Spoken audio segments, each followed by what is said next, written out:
Welcome to EvoBizDevo with Isis Latham, your host, your hub for personal and professional growth since 2018. At EvoBizDevo, we bring together entrepreneurs, business leaders, and change makers to spark ideas, share knowledge, and grow together.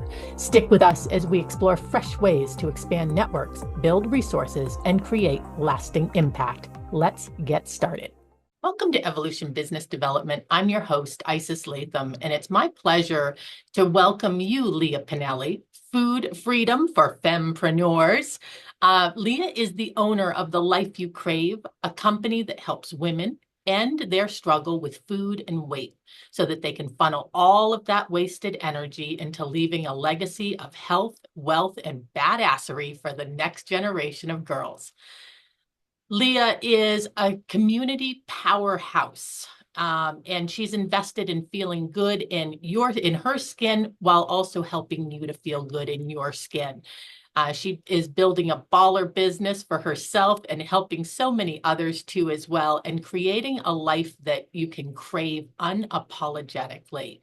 She's on a mission to free up the mental real estate that women are currently using, struggling with food and weight, and redirecting that energy to focus on what really matters, their health, their wealth, and leaving that powerful legacy for the next generation.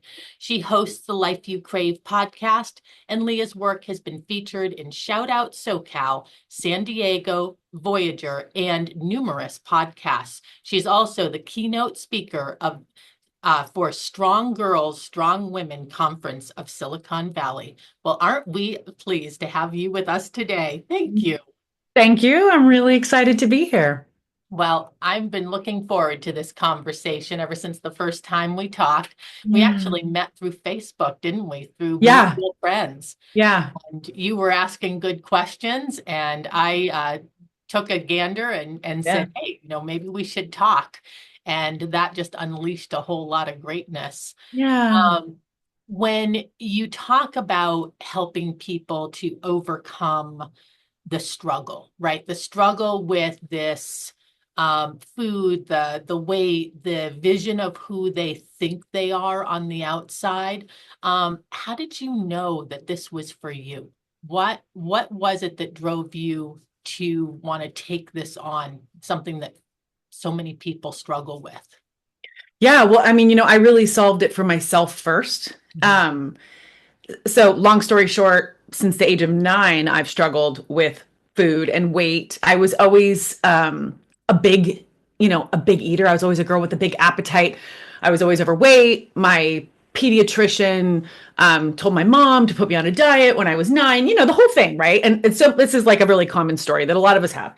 And so decades and decades of worrying about it, fretting about it, while also being a very high achieving person.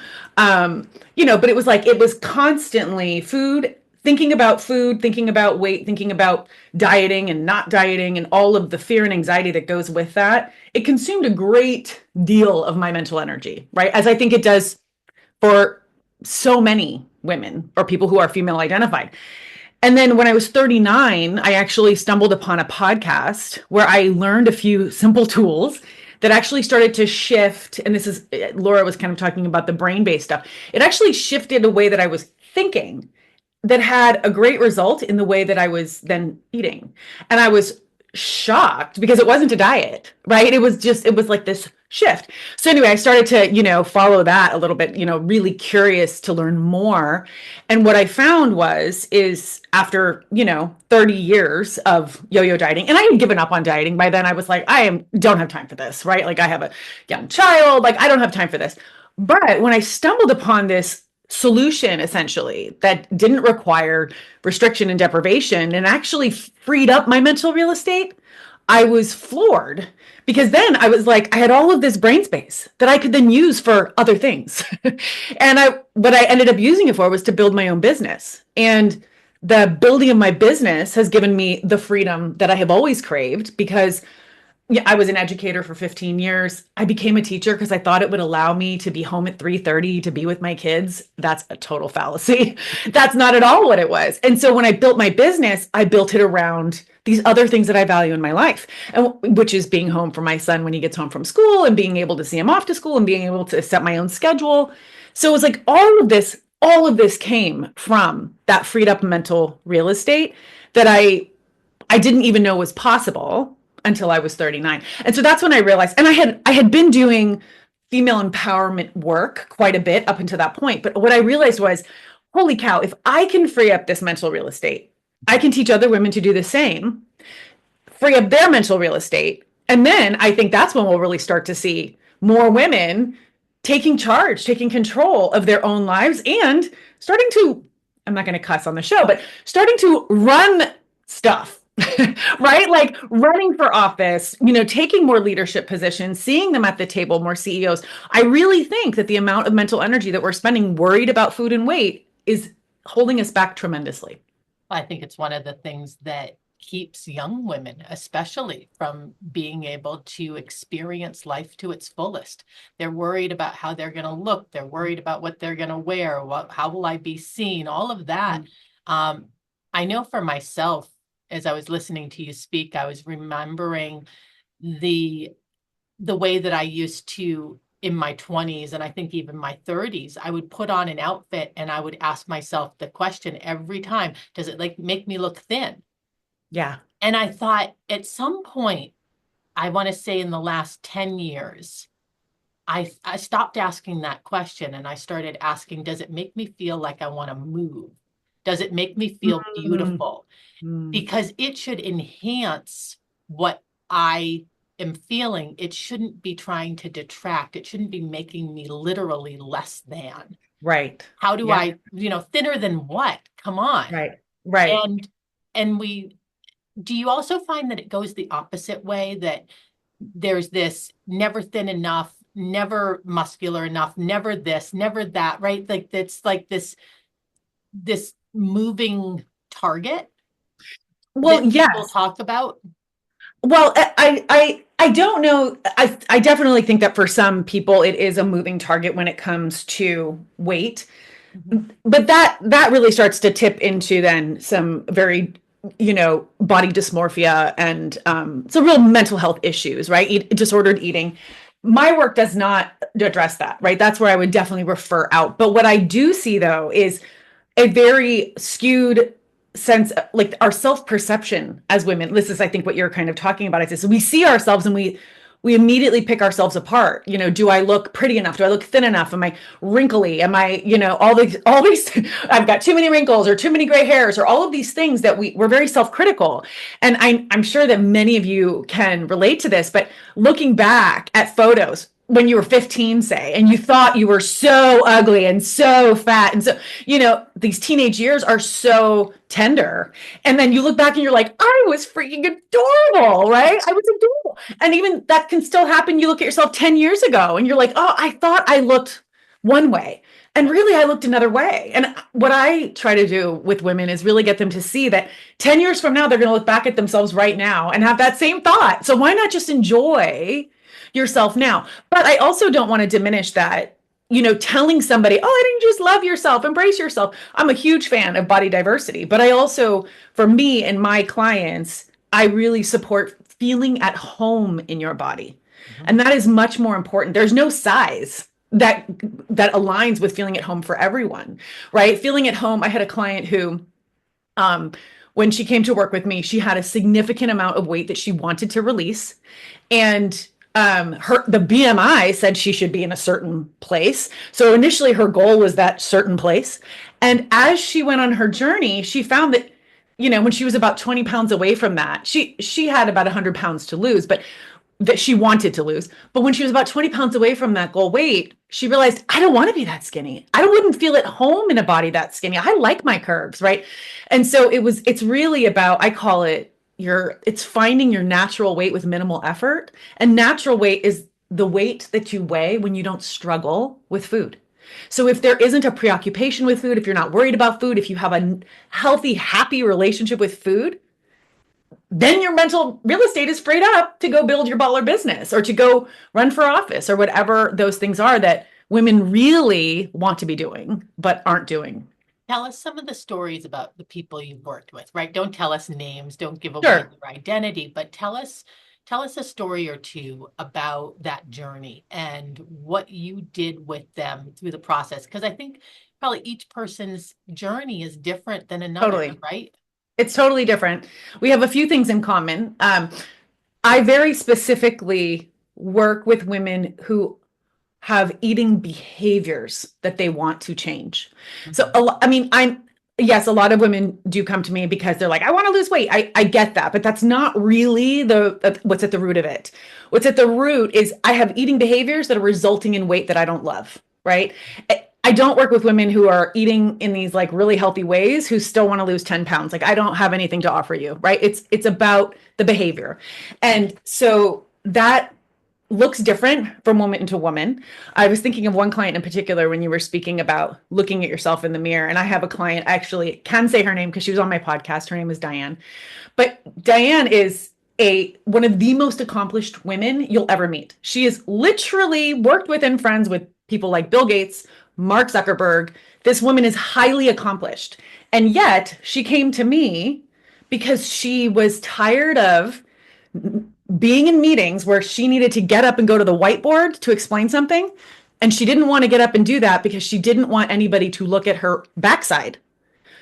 Right? I mean, this brilliant woman was spending her mental energy in these meetings. And to me, I think, what did we not, what gift did she not offer? What contribution did she not offer because she was thinking about her backside and feeling uncomfortable with her backside?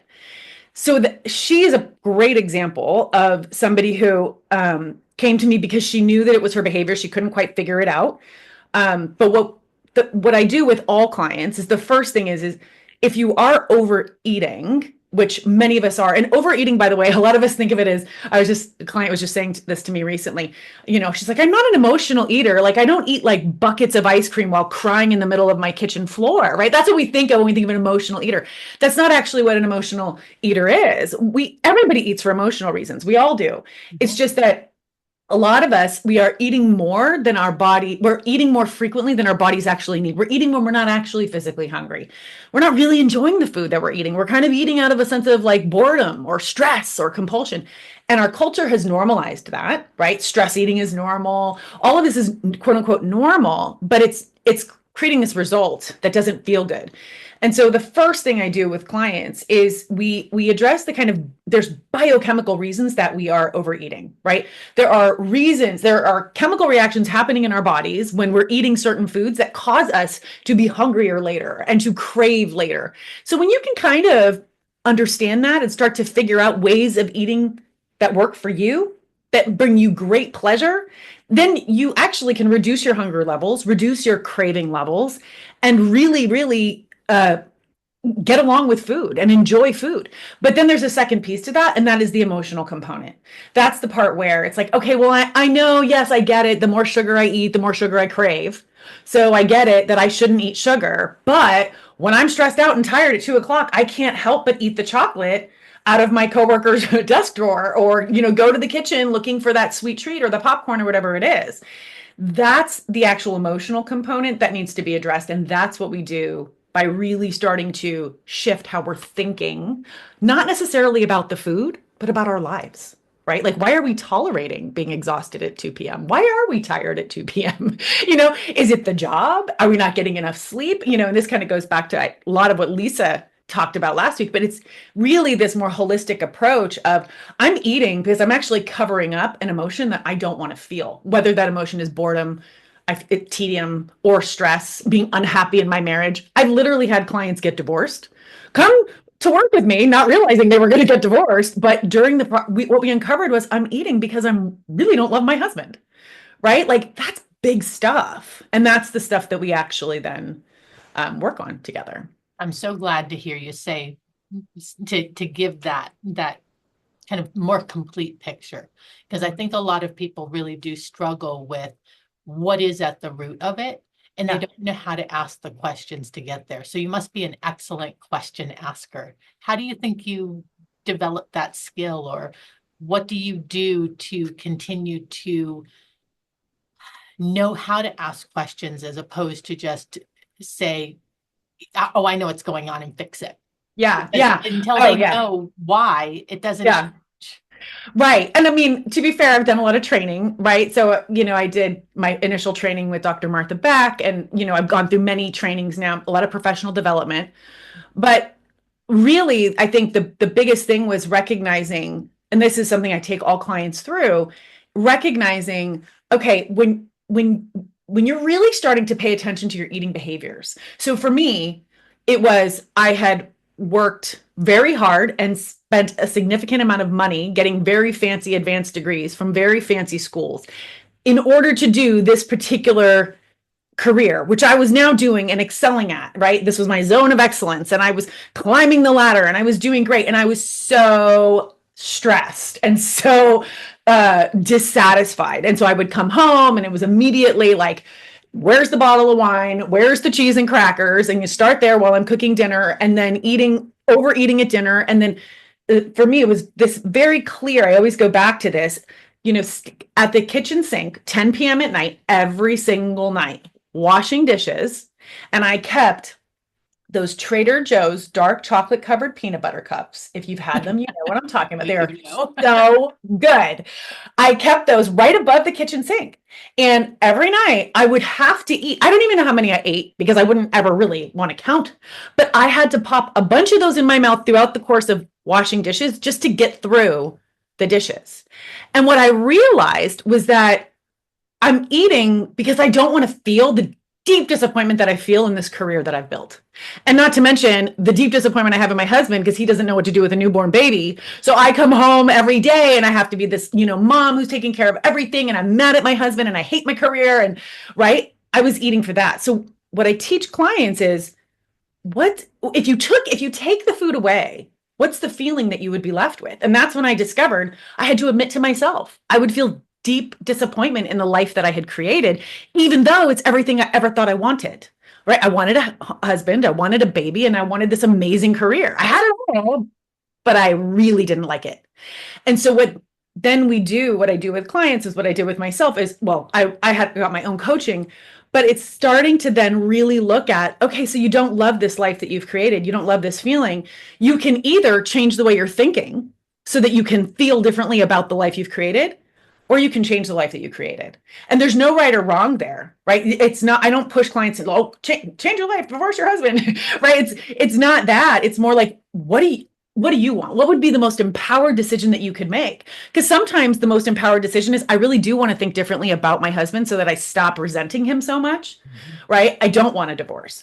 Versus, I really do want to quit my job and become a life coach, which, by the way, people with degrees from Stanford don't become life coaches. So I struggled with that for a really, really long time, right? But it was truly what I wanted. So it was like coming to that place where it's having the courage to really claim the life that you want. And so that's the line of questioning that I go through with my clients, is just to dig underneath.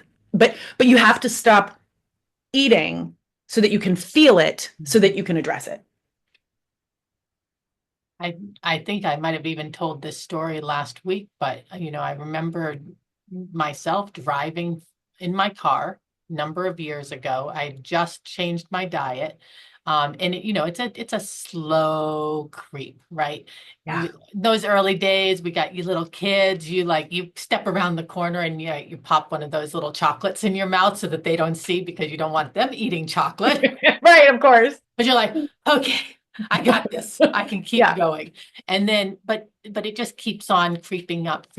And I was making that drive from Vermont to New Hampshire one day, and I had recently changed my diet, and I was using a functional medicine approach, which I know is not what you're doing specifically, but it was finally taking those things out of my diet and having to feel the feelings. Yeah. And I was driving down the road. Now, mind you, I don't eat fast food burgers or anything like that, but I'm driving down the road. There's no fast food places along there. And all of a sudden I'm like, I need a burger. I need a burger from McDonald's. And I was like, gross, I don't even eat that. But it was like this subconscious thing that was coming on that was telling me you need something to fill that hole. Well, what it Yeah. was is that I was no longer making the choice to eat that way. So I was detoxing. But in Yeah. addition to that, it had been a very stressful day. Yeah. And I would think my body was starting to recognize, oh, your old habits don't have a place here anymore. But you're Yeah. going to have to feel it and experience it and then make a choice. Because at that moment, Yeah. certainly I could have gone. Yeah. And I'm an adult. I know how to do a drive-through. I can, Right. go and do whatever I want. But I made that choice to say, oh, I don't choose to eat that way anymore. Yes. I don't choose to respond this way. And Yes. and it took years of saying that over and over. I don't Yeah. choose to. And people would say, "Oh, you can't have gluten." No, I Right. choose not to eat grains. Totally different, right? Because it's Exactly. taking you from a disempowered place to an empowered place. I'm choosing not to eat it. Even if gluten causes some kind of reaction in my body, I could still choose to eat it and Uh-huh. have that reaction, but I'm not gonna, right? Exactly. Yeah, I Yeah. choose this because I want that. And that's what I'm hearing is that you're empowering people to start to decide or start to feel what they want to choose. And then you're helping them take the actions to do that. How long Yeah. do they typically work with you to make these changes? It's funny. I have had a few outliers like Diane. If you listen to the podcast, Diane's episode, she actually transformed in 3 months. But She's a keep in high mind, achiever, right? she's a super high achiever, right? So she's like one of those people that you give her an assignment and she's like, oh, done. Everybody else is like just getting started. But I always say there's 4 phases to transformation. And I talk about this a lot, but there really are 4 phases to transformation. The first is education, right? So this is where you get the education, you understand it. We're all smart adults, so we understand and we're now educated. But this is often the place where people are like, well, I know what I should do, I'm just not doing it kind of thing. It's because knowing isn't enough, right? The second phase of transformation is application, right? So that's where, and this is usually where people stop, but it's application is where people then are like, oh, I got the education, so now I'm going to start to apply this, right? So I'm going to go, I'm going to start to, people like this term eating clean, right? I don't love that term, but let's just use it because we all know what it means. I'm going to start buying more fruits and veggies and eating lean means that I'm not going to go through the drive-through and I'm going to make all these great changes. That's them taking what they've learned and applying it to their lives. The third phase, though, of transformation, and this is the phase that a lot of us don't get to, I call integration. And integration is where now you've taken that application phase, you've taken these new ways of being, these new habits that you had to spend a lot of mental energy actually implementing in your life, applying it. And now it's starting to become integrated. So it just is starting to become like what you do. You don't have to think too much about it, right? Like you used to maybe not have a ton of veggies and now every week you're buying your veggies and you're like, okay, I got this, right? And you're spending less energy thinking about it because it's more integrated into your life. The fourth phase is what I call embodiment. And that is where you no longer even have to think about it. This is just who you are. You've actually become someone new. So for me, sharing my story, and Diane happened to go through all of this rather quickly, but I just became someone who I do not eat sugar to soothe my feelings anymore. I had to really work hard at that in the beginning in the application phase, but now it doesn't even occur to me, right? I might eat chocolate for hormonal reasons, but not necessarily for, like because I'm feeling stressed. I'm not doing that anymore. It doesn't even occur to me. A great example of this was during the pandemic. And I used to be a huge popcorn person. I still love popcorn, but I will never forget when the pandemic first hit and it was 10 a.m. and I walked into my office and I thought to myself, I really want to eat some popcorn right now. I hadn't thought about popcorn for stress reasons for 2 years. And all of a sudden that thought popped in. But here's the thing, I had already embodied a new way of being. So that thought felt foreign, even though that thought was an old friend. But it was like, and I was like, whoa, where did that thought come from? And it was like, oh, right, we're in the middle of a pandemic. It's a little stressful. So my brain's going back to the default. So to answer your question, Isis, it depends on how long it takes people to go through those 4 phases. So I have had clients do it in 90 days, like Diane and a few others. Myrna is another one on my podcast who's not necessarily a Diane, but she did it in 90 days as well. Reversed her diabetes. She's no longer has to take medication. Amazing story from Myrna. But then I have other clients that have literally been with me since 2018 and it's 2025. So, but it's not necessarily because they're still in the application phase. It's because, as you can imagine, you start to peel back these layers of your life where you're like, oh, shoot, I hate my career. What am I going to do now? So then we do the work together. So I have many clients who have started their own businesses throughout the course of working together. And I now actually have a whole business group to just building businesses because of that recognition of I am eating because I really hate where I'm spending 40 hours a week. I got to do something about this. Yeah, well, it takes time to change. It takes time to rewrite your story and to start living your story. And experiencing the rewards and the challenges that will come along with that. Yeah. Well, thank you so much. I know you have a great presence both on Facebook under Lia. Is it Lia Pinelli, right? No, it's just maybe it comes up that way. But if you just go to Pinelli, Lia Pinelli, there's not too many Lia. There's not. Yeah, I think I got that one. And you also have liapinelli.com as your website, and you have your podcast, liapinelli.com podcast. Well, you're wonderful. You're out there, you're making it happen, you're living by example, and we're so proud to have you here with us today. Thank you. Thank you, Isis. Thank you for having me. Thanks for watching. If you enjoyed this video, don't forget to like, subscribe, and turn on notifications so you never miss an episode. Want to be our next featured speaker? Click the link in the description to register, and let's stay connected. Follow me on all those social media platforms for financial tips to help you make your money work smarter while you build financial stability. Stay tuned for more and see you in the next one.